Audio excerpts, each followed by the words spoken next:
Hey gang, I just want to talk about surviving this course and how this course fits in with your program of study. With program design in physical activity and health, it kind of deviates from most of the exercise science classes that you've been taking in its health promotion and planning and promotion. So this first part, our first 8 weeks, is 70-50 on the planning. And what I'm gearing this part of the course is to do a intervention plan or a grant proposal geared towards health education. And many of us, even though you might think, whoa, I'm exercise science, you are kind of health education. And a lot of times if we get into corporate fitness, we are asked to dive into certain health topics, and we know so much is affected by physical activity. So many different health conditions are affected by physical activity, so it's hard not to delve into the health topics.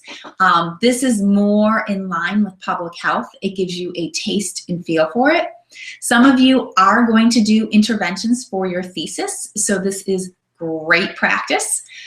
Some of you are like, no, I'm never going to do interventions. That's okay. You don't have to do an intervention for your thesis, but you do need to know this later in life when you're out in the field and you're like, oh, I need to run a program, or I need an incentive program to get my, my members exercising, or I want to do a membership drive, or something to that effect, that these are all the steps that you would have to take. A lot of times people don't take them and they miss a step and they're wondering why their program failed. So these are the steps for a successful program.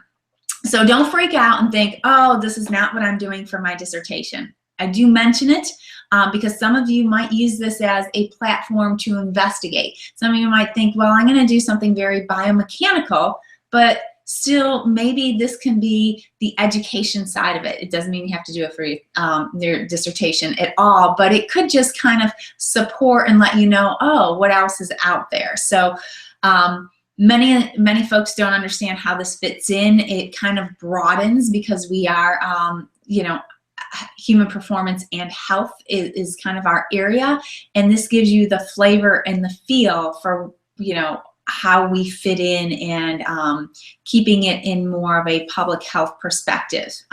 So you have a book.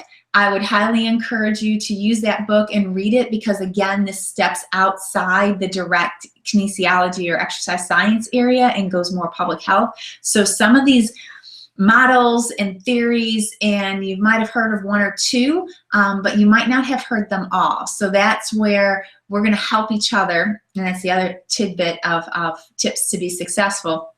And some of you have a great background and you're actually practicing, you're working in the university setting and you're a little bit more familiar. Some folks aren't, they're more in industry and they haven't been using this type of setup. So work together and give each other some critical and feedbacks that we need of, oh, why aren't you using these sets of folks? And, I think we all bring some strengths to the table that will make our programs more comprehensive.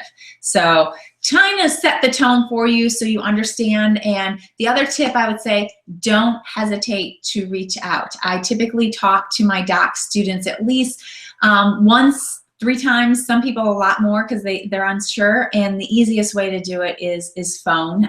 Yes, you can email me if you don't need an immediate response. Usually I check email at least once a day, but if you're kind of struggling and sometimes it's hard to put things in an email, it's just easier to talk and figure out what you want to do, how does this fit. And I like to do work that can actually help folks, meaning that a lot of times you write these lit reviews or you do all this work in your doctoral studies and someone could benefit from it. So that's why I like this program class, because many of you are in the field and you're doing these projects anyway, and so why not make it something that you could use and implement. So don't hesitate to call me. Just send a text. Sometimes I don't recognize your numbers because I don't know your numbers yet. And I'll give you a quick call back, or I'll text you back and let you know what time would be a good time to chat. So don't be afraid of that. Good luck in the course, and I look forward to working with you.